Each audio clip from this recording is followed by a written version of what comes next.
Almost 90% लोगों ने अपने लाइफ टाइम में एक आधा हेडेक तो एक्सपीरियंस किया ही होगा। तो हेडेक हाँ आपको एक सिग्नल जरूर देता है कि आपको कुछ प्रॉब्लम है। अगर वो हेडेक्स तब बहुत इम्पोर्टेंट हो जाती है या सिग्नल करती है जब एक तो बहुत अचानक से आती है, बिल्कुल सडनली आती है, तब तो आपको इवैल्यूएट कराना ही चाहिए अपने आप को। कुछ हेडेक्स होते हैं जो क्रॉनिक होते हैं, बहुत सालों से एक जैसे चले आ रहे हैं, थोड़ा ऊपर नीचे होते हैं, तो उनमें हमें थोड़ा कम डर लगता है।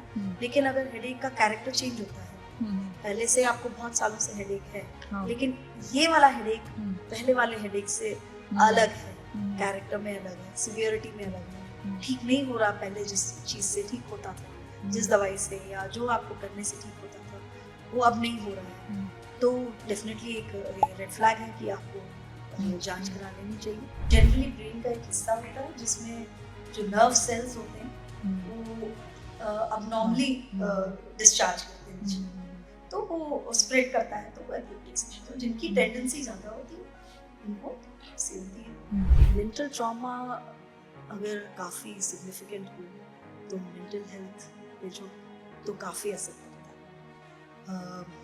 It can have a lasting effect on the psyche of the person as the person grows up.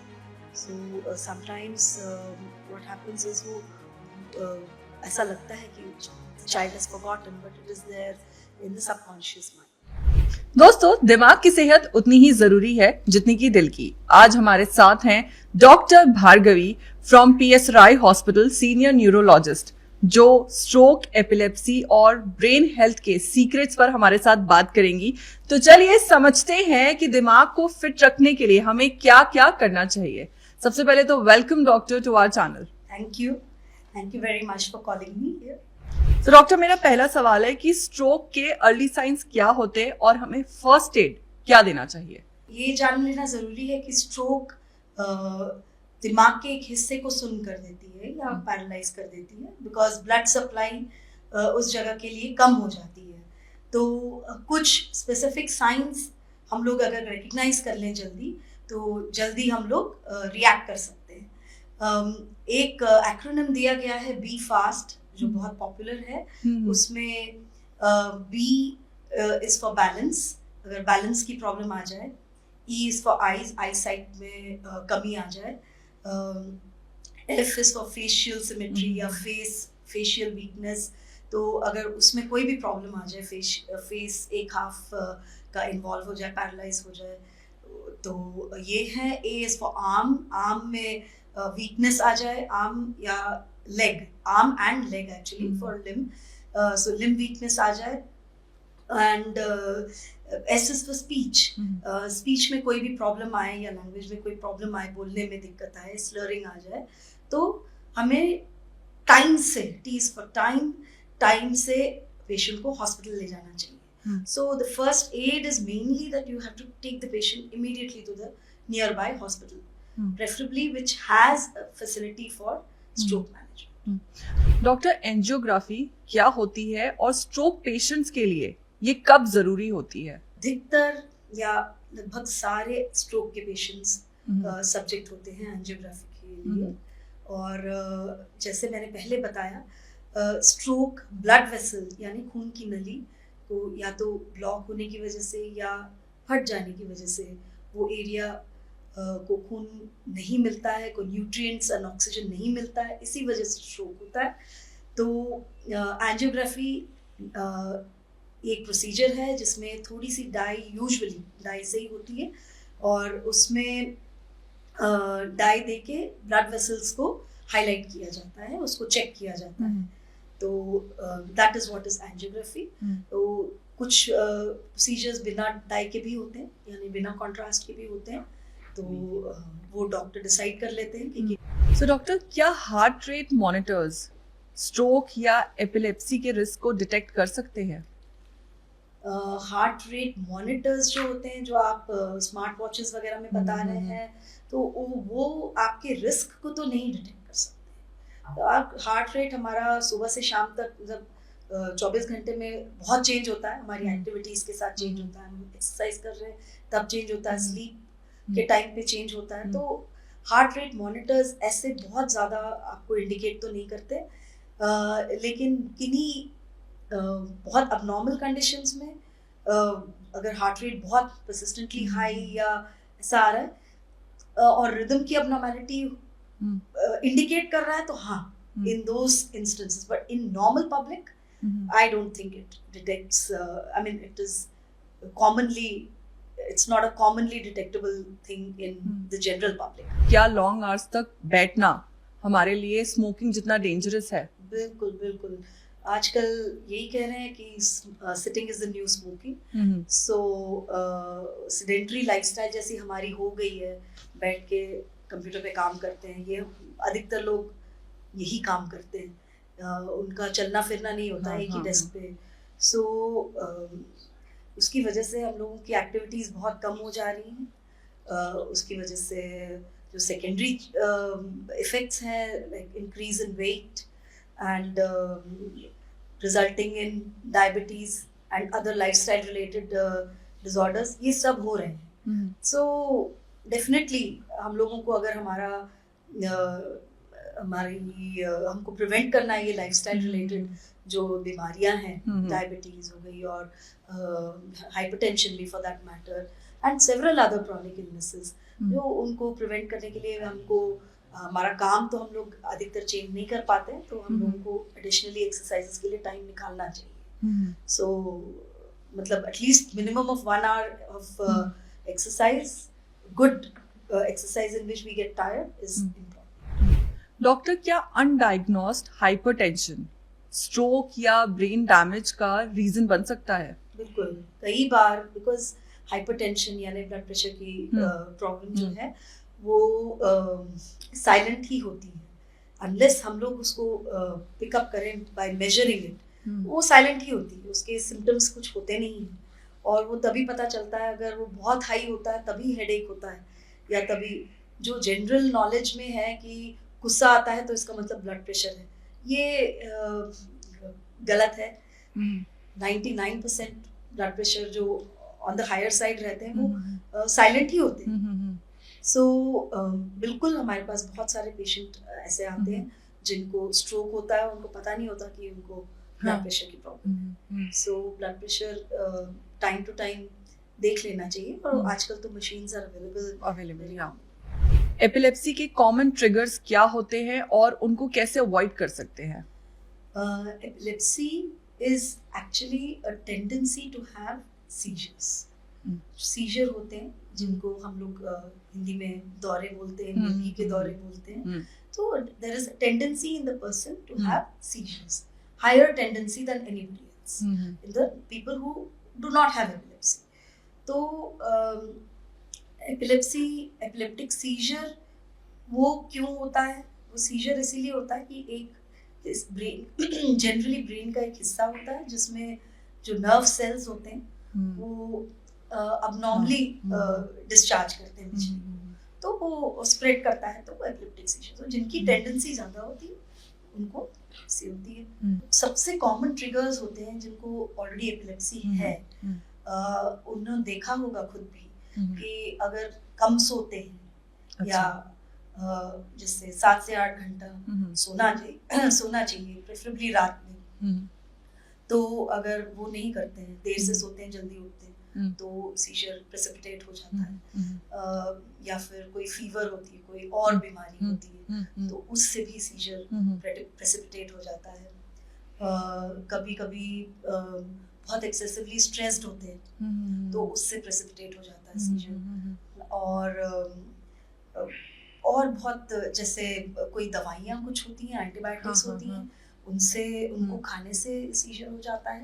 सो अगर किसी को एपिलेप्सी है, इट इज़ वेरी इंपॉर्टेंट कि बता दिया जाए डॉक्टर को जो ट्रीट कर रहे हैं फीवर या कोई और कॉमन बीमारियों के लिए कि ये प्रॉब्लम मुझे है, ताकि वो पहले से देख के दवाई दे सके। और जो पेशेंट और जो लोग ऑलरेडी दवाई ले रहे हैं, सबसे बड़ा कारण या सबसे बड़ा ट्रिगर होता है कि उन्होंने 1 गोली या 2 गोली मिस कर दी। सो बहुत इम्पोर्टेंट है कि दवाई बिल्कुल 1 गोली भी बिना मिस किए खाई जाए, और इसका साथ जो ग्रसित लोग हैं उनका साथ उनके परिवार वाले भी लें, ऐसा ना हो कि केवल उन्हीं पे छोड़ दिया जाए। तो ये बहुत इम्पोर्टेंट चीज़ है। सो डॉक्टर, अगर किसी को सिजर आ रहा है तो उस वक्त क्या करना चाहिए? सबसे पहले तो ये बता दें कि मुंह में कुछ भी डालना नहीं चाहिए, पानी या ऐसा कुछ भी मुंह के अंदर नहीं डालना चाहिए। और सबसे पहले सीधा तो नहीं ही लिटाना चाहिए।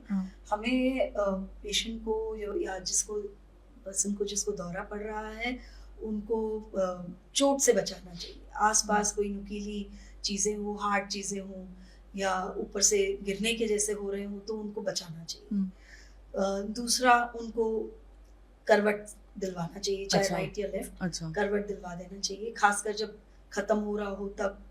लेकिन करवट जितनी जल्दी दिलवाएं उतना अच्छा है। सो मेन ये दोनों चीजें होती हैं। मुंह के अंदर हाथ डालना नहीं चाहिए या कुछ और चम्मच वगैरह बिल्कुल नहीं डालना चाहिए, क्योंकि लोग सोचते हैं कि दांतों के बीच में जीभ आ जाती, कट जाती है तो हम चम्मच डालें तो दांत टूट सकते हैं, जो उंगली डाल रहे हैं उंगली कट सकती है, तो ये बिल्कुल नहीं करना चाहिए। सो अब जीभ आ रही है, अगर अभी नहीं है तो if possible if there is a towel, hand towel, वो अगर डाल सकते हैं, अगर अब तक जीभ अंदर नहीं फंसी है तो। बट छोटा हैंकरचिफ वगैरह तो बिल्कुल भी नहीं, क्योंकि अगर अंदर चला जाए और फंस जाए तो वो बहुत बड़ा प्रॉब्लम हो जाता है। सो मेन यही है, मुंह के अंदर कुछ नहीं डालना चाहिए, पानी वगैरह, क्योंकि वो सांस की नली में जा सकता है। सो अगर किसी के पास कोई ऑलरेडी ट्रीटमेंट ले रहा है, कभी कभी उन लोगों के पास दवाई होती है जो इमरजेंसी मेडिसिन होती है, वो जेब में रखी होती है, तो वो अगर निकल आए तो वो जीभ के नीचे या गाल के अंदर रखी जा सकती है, या कई बार नेजल स्प्रेज होती है वो यूज की जा सकती है। तो कई बार उनके पास कार्ड भी होता है और मेडिसिन होती है तो वो दी जा सकती है। एंड यूजुअली सीजर्स अपने आप खत्म हो जाते हैं 1 से 2 मिनट 3 मिनट से, उससे ज्यादा अगर चले तो it is better to call an ambulance. Doctor, scrolling और एक्सेसिव स्क्रीन टाइम ब्रेन और आईज के लिए कितना हार्मफुल होता है? ऐसा है कि रात को तो जनरली मना ही करते हैं, क्योंकि हमको सोना भी होता है and that is the time that you are supposed to utilize for sleep. क्योंकि हम लोग के जो सिस्टम है बॉडी का, हम लोग का नहीं, almost all animals there system is such that रात में लाइट नहीं होता, सनशाइन नहीं होता है, तो उसी समय सोते हैं। तो अगर आप अपने आप को लाइट से एक्सपोज करें तो सबसे पहले ये तो है कि आपको नींद डिलेड हो जाएगी, स्लीप का ऑनसेट डिले हो जाएगा। तो एक तो वो है, स्क्रोलिंग से आपको पता नहीं चलता है एंड टाइम का पता नहीं चलता है, sleep gets delayed. So that is the biggest trigger, that was probably the first trigger I named in many epilepsies. Sleep deficit is a big trigger for epilepsy and epileptic seizures to occur. और कुछ ऐसे लोग होते हैं जिनको light sensitive epilepsies होती है, और उनमें तो जो स्क्रीन जब आप स्क्रॉल करते हैं और लाइट्स चेंज करती हैं और फ्लिकर करती हैं तो उससे प्रेसिपिटेट भी हो सकती है seizure, not as a risk only but as a precipitant, direct precipitant. So it is to be avoided at all cost. हमें उसका पता नहीं है कि उस पर्टिकुलर पर्सन को क्या ट्रिगर है, क्या वो उससे ट्रिगर हो जाता है कि नहीं। तो बिल्कुल ये स्क्रोलिंग और लेट नाइट लाइट एक्सपोजर ये जितना हो सके अवॉइड कर लेना अच्छा रहता है। और यही है कि sleeping on time and sleeping for 7 to 8 hours is important. So whatever scrolling you need to do, whatever you need to fix the time, set an alarm and then wind up. Doctor, blue light blockers और red glass lenses का brain और sleep पर क्या effect होता है? Generally they say that blue light is not good for our sleep and other things na. Different types of lights also, particularly जो हमको हमारे devices से emitted मिलती हैं, those are said to harm us, activate us, activate seizures, all those things are there. So commonly in general public, maybe the only detriment it causes is वही आपका sleep deficit, postponement of sleep, delayed onset of sleep, ये सब हो सकता है, नींद की कमी basically. So नींद की कमी से जो problems आती हैं वो सब आ सकते हैं. Other than that, yes, जो आपकी filters हैं तो वो आपको help कर सकती है कि अगर blue light filter है या red light filter है तो they will at least not affect your sleep directly. I mean, they will reduce the effect of the blue light. ये जरूर हो सकता है. So other than that, I don't think, maybe epilepsy, but it is not very, it's still, I think it is in the study stage, so research stage mein. But yes, in general public, it will help in sleeping better. No doubt. Doctor, melatonin supplements लेना क्या safe है या natural veg ही better है? सबसे पहले I need to tell you that melatonin होता क्या है? itself is a hormone which is secreted normally by a part of the brain called the pineal gland, and it is in response to the daylight going off. So it is the sleep hormone. So it is a hormone. It is not a supplement. It is not to be taken as a supplement. माने वो उसको supplement की तरह नहीं treat करना चाहिए. उसको specific reasons से ही लेना चाहिए. And better to be prescribed by a person who a practitioner, a medical practitioner or doctor. So it is not a supplement. And melatonin का सबसे बड़ा इफेक्ट यही है कि वो स्लीप ऑनसेट में हेल्प करता है. खासकर उनमें जिनमें स्लीप ऑनसेट डिलेड है. इसका मतलब ये है कि वो लेटने के बाद उनको बहुत देर से नींद आती है जिन लोगों को, तो उनमें वो हेल्प करता है. तो बस ये तो नेचुरल चीज ही है. तो that itself is natural, but more natural rather than taking melatonin, especially in the younger population, ये हुआ कि sleep hygiene measures थोड़े follow करें. माने go for walks in the evening, tire yourself out, or but not later in the night. Lights out, decrease your screen after a certain time. 9 साढ़े 9 बजे जितने भी है ना, आप वाइंड अप कर लें. शोर कम से कम हो, है ना. और कई बार हम लोग ये भी बोलते हैं कि don't drink too much water, liquids later in the evening after a certain time. ये भी बोलते हैं in order to avoid going to the washroom, getting up to go to the washroom and other things, if some people have sleep problems. Other things would be to not have coffee or tea later in the evening, to have it before say 5:30. Keep a time limit. Do not have it later. And then relax with, wind down, relax with some music, preferably instrumental, that kind of thing. अगर sleep की problem है तो. So ये natural methods है, इनको पहले try कर सकते हैं. उसके बाद हम लोग melatonin वगैरह सोच सकते हैं. Although that is also a natural substance, but it has effects on other systems also. So it's better to try sleep hygiene measures first. So now my next question is, क्या omega-3 fatty acids like fish oil memory और brain function को improve करते हैं?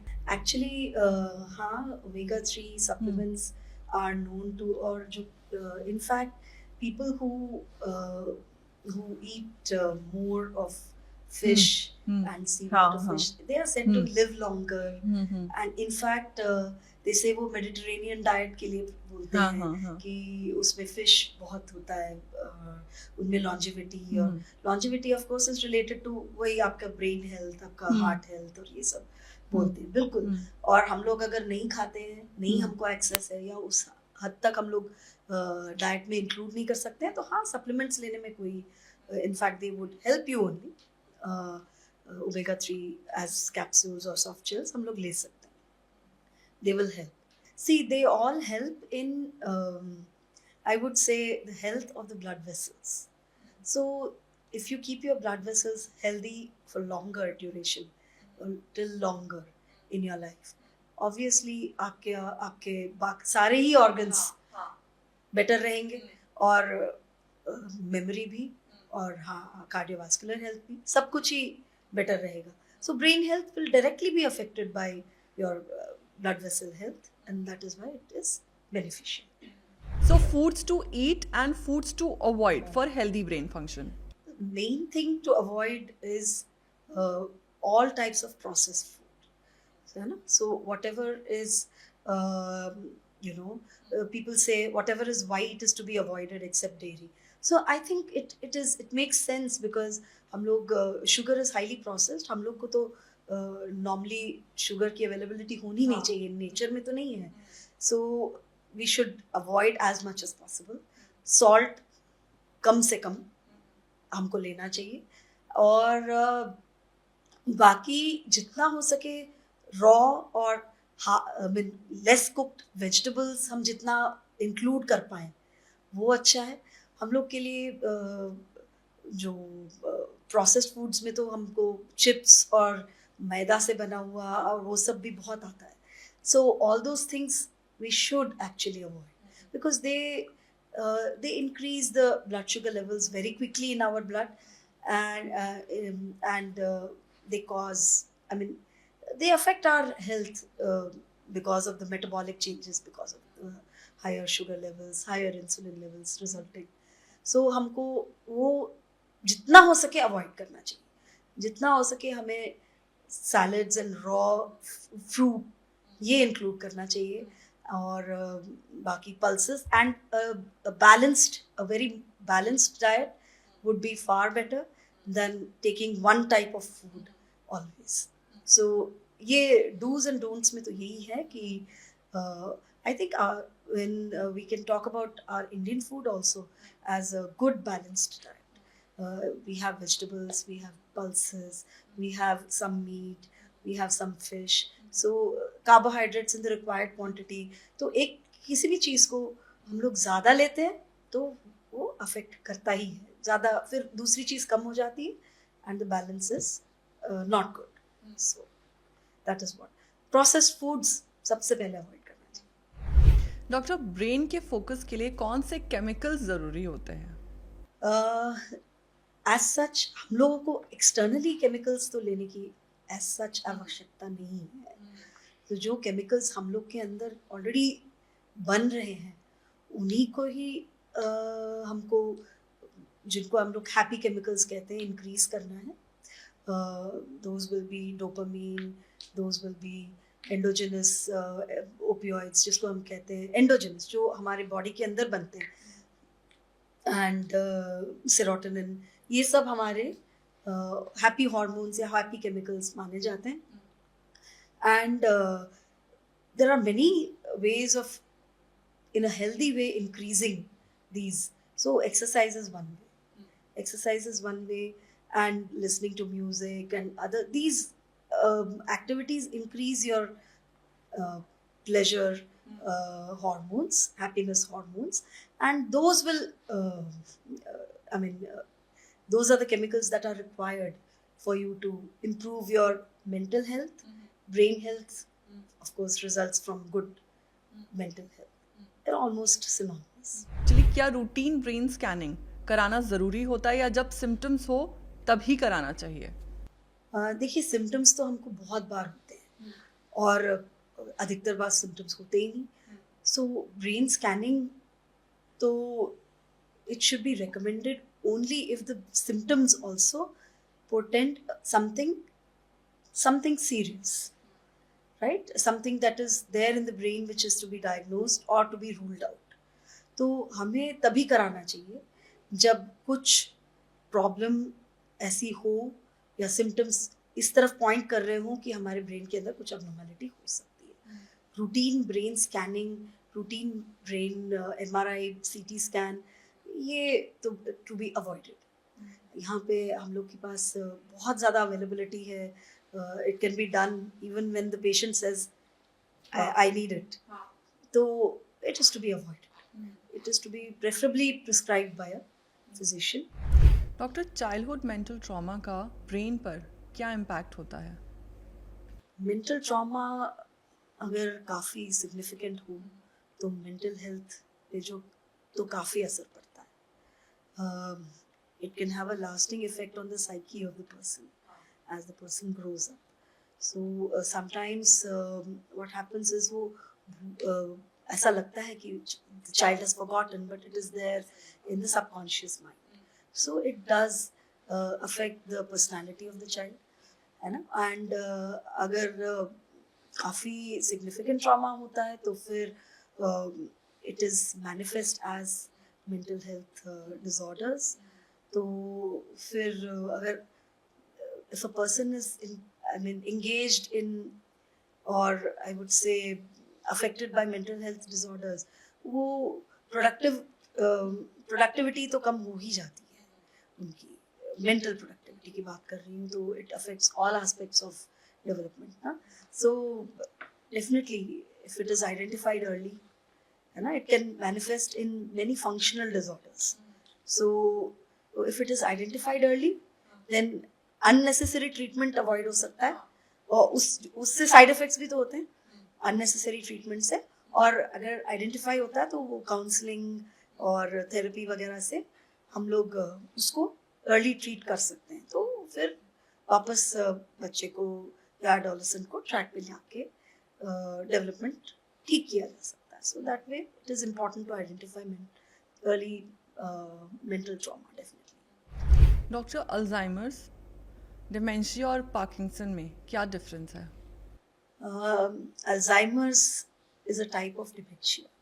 It is the most common form of dementia. So dementia means, इसका मतलब है कि जो हमारे cognitive functions हैं वो उसमें loss हुआ है या impairment हुई है या कमजोरी हुई है उसमें.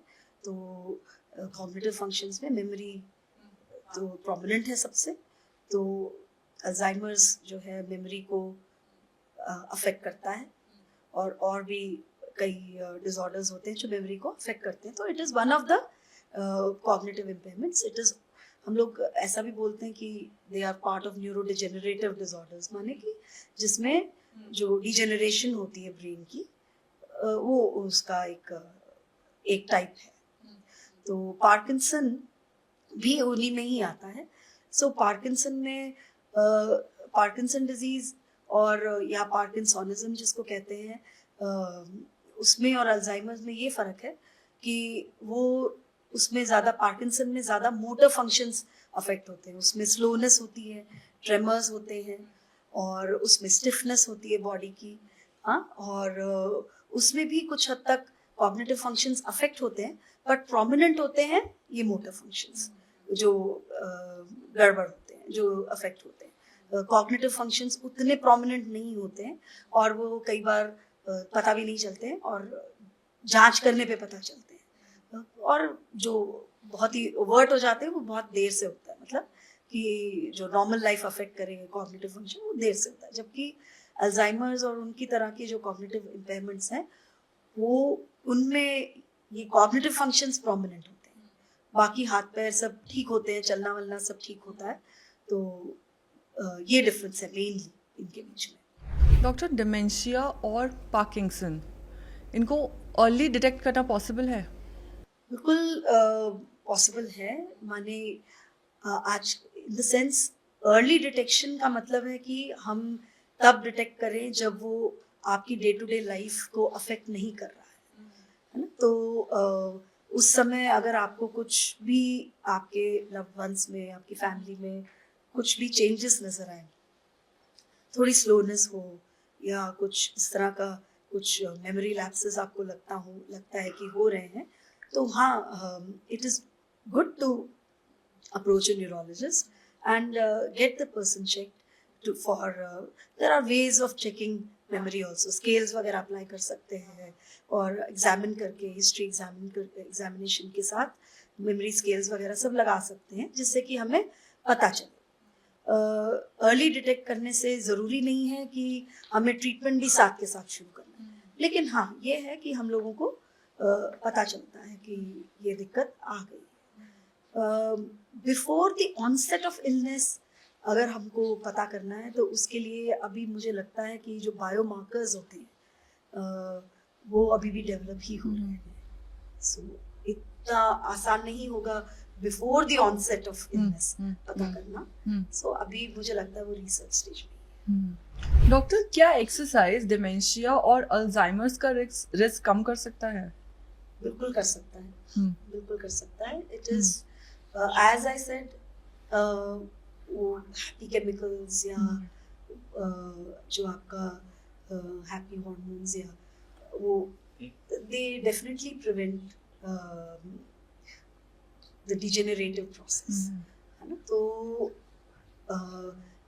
Exercise, be it physical be it mental, they are both very important in order to prevent onset of any cognitive impairment या cognitive disorder।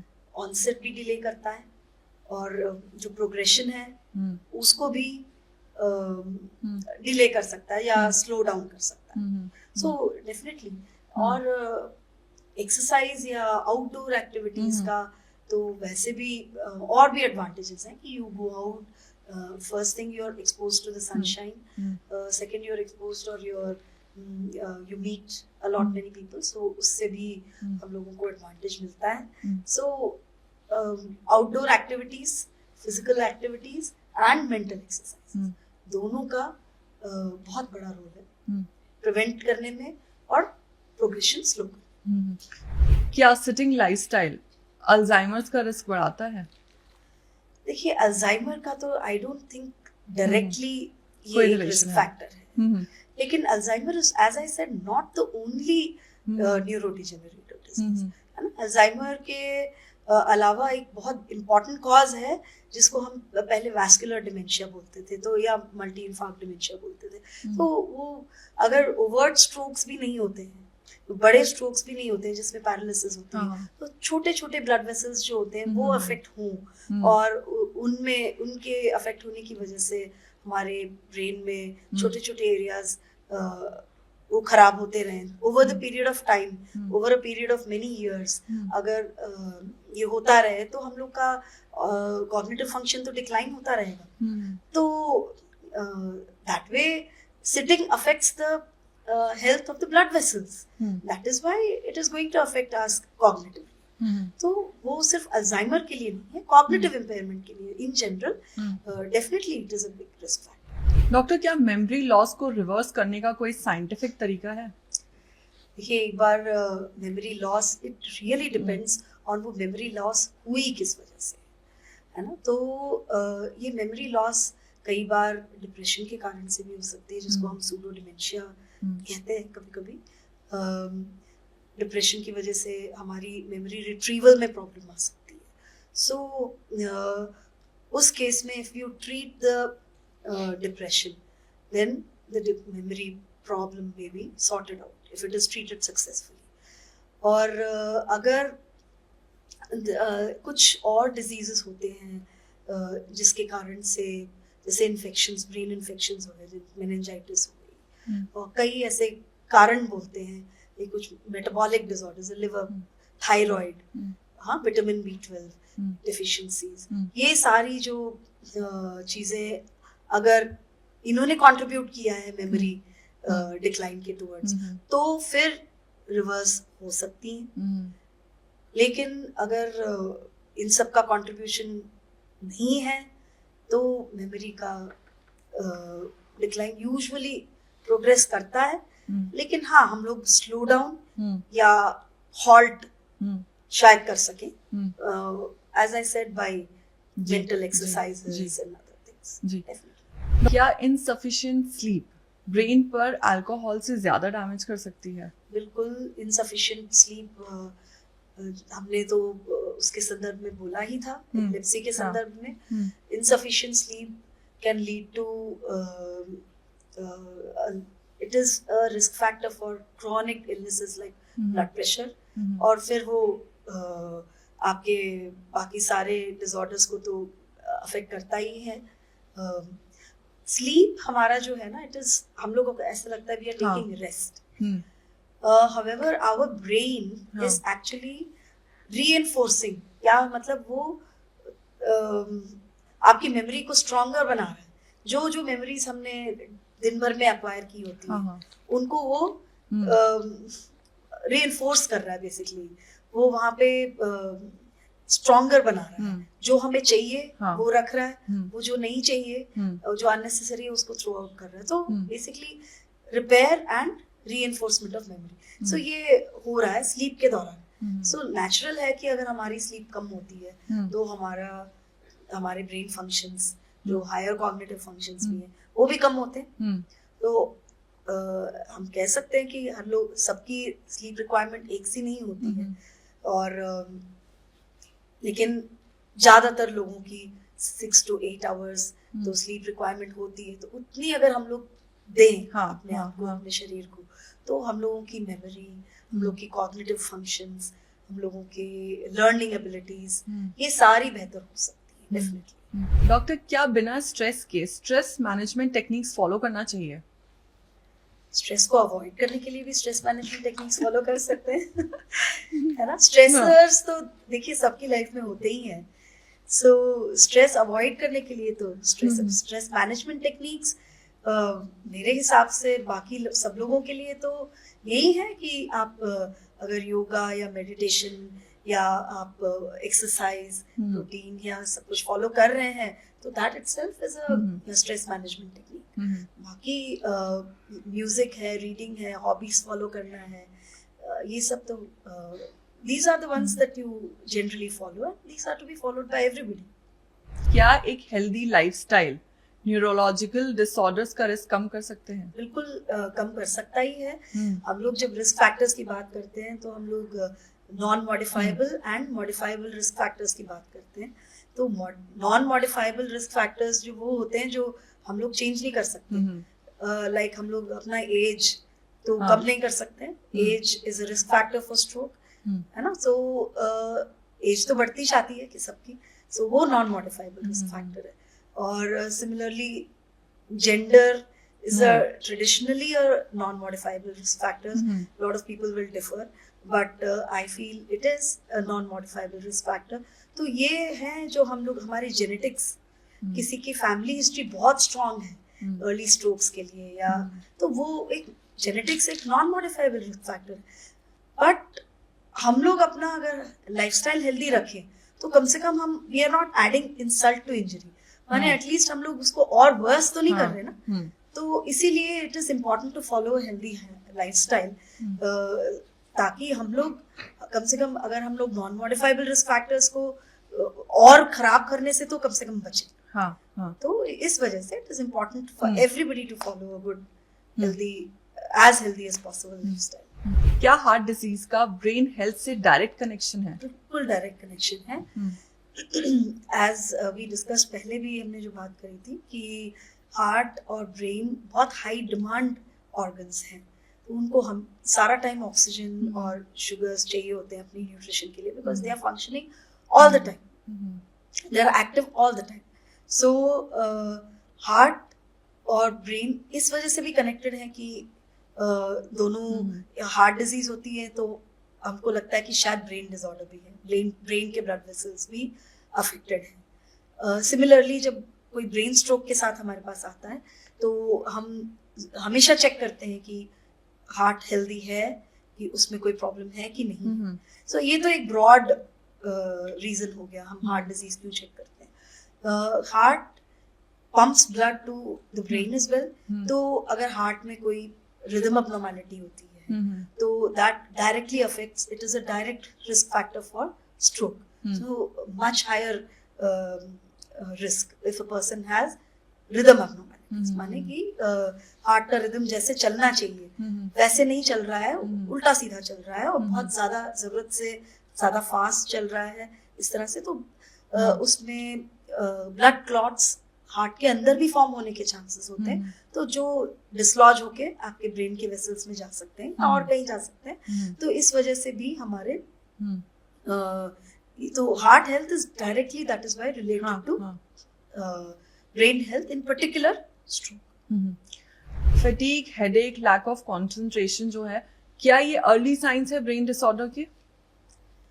Not directly, I feel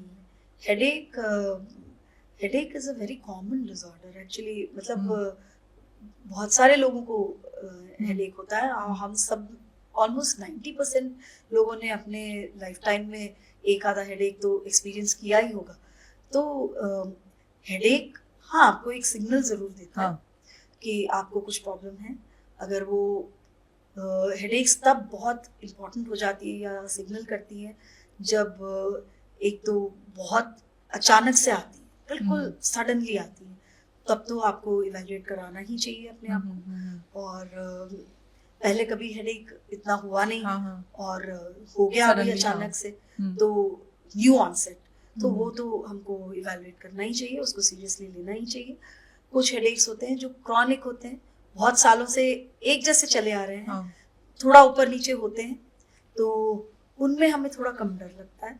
लेकिन अगर हेडेक का कैरेक्टर चेंज होता है, पहले से आपको बहुत सालों से हेडेक है, लेकिन ये वाला हेडेक पहले वाले हेडेक से अलग है, कैरेक्टर में अलग है, सिवियरिटी में अलग है, ठीक नहीं हो रहा पहले जिस चीज से ठीक होता था, जिस दवाई से या जो आपको करने से ठीक होता था, वो अब नहीं हो रहा है, तो डेफिनेटली एक रेड फ्लैग है कि आपको जांच करा लेनी चाहिए। तो headache is definitely something that is to be evaluated. अगर बड़े सालों से है तब भी एक बार देख लेना चाहिए, न्यू ऑनसेट है तब भी एक बार देख लेना चाहिए, तो वो तो इवैल्यूएशन की।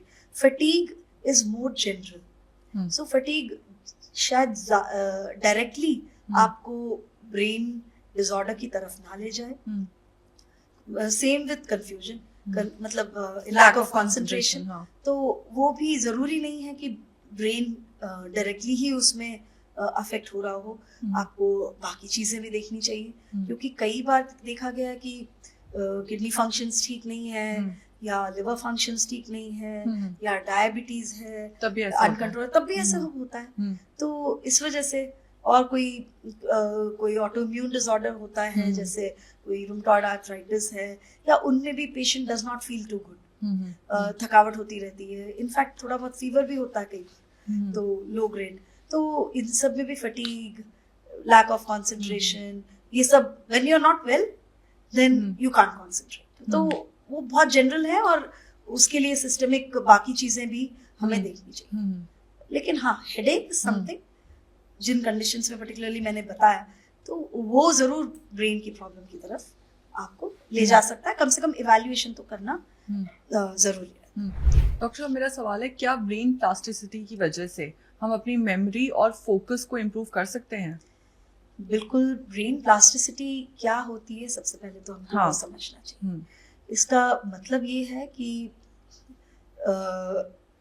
New functions are taken up by the brain cells, whatever has been learnt already, उसके अलावा जो या तो कोई डेफिसिट आ जाती है, जैसे स्ट्रोक में कोई डेफिसिट आ गई, किसी को इंजरी हो गई ब्रेन में कोई एक्सीडेंट की वजह से या कुछ, तो कोई फंक्शन लूज हो गया, तो आसपास का एरिया कैसे उसको, जो healthy areas of the brain जो रह गए हैं, वो कैसे उनको उनके फंक्शंस को टेक ओवर करते हैं, या कोई नई चीज आप सीखते हैं, तो कैसे हम लोग we learn new I would say new functions of the brain which are, or new activities which are learned, which we have never done before. So वो उसी को, उसकी लर्निंग प्रोसेस को ही हम लोग एक तरह से प्लास्टिसिटी कह सकते हैं। तो डेफिनेटली अगर हम लोग if we keep ourselves active, if we keep learning new things, तो हम लोगों की ब्रेन की plasticity is continued, or our brain continues to learn new things, and it remains active, and it doesn't degenerate. That is what. So thank you, doctor, for joining us and for such an insightful conversation. So दोस्तों, अगले episode तक अपना ख्याल रखें और सेहतमंद रहें।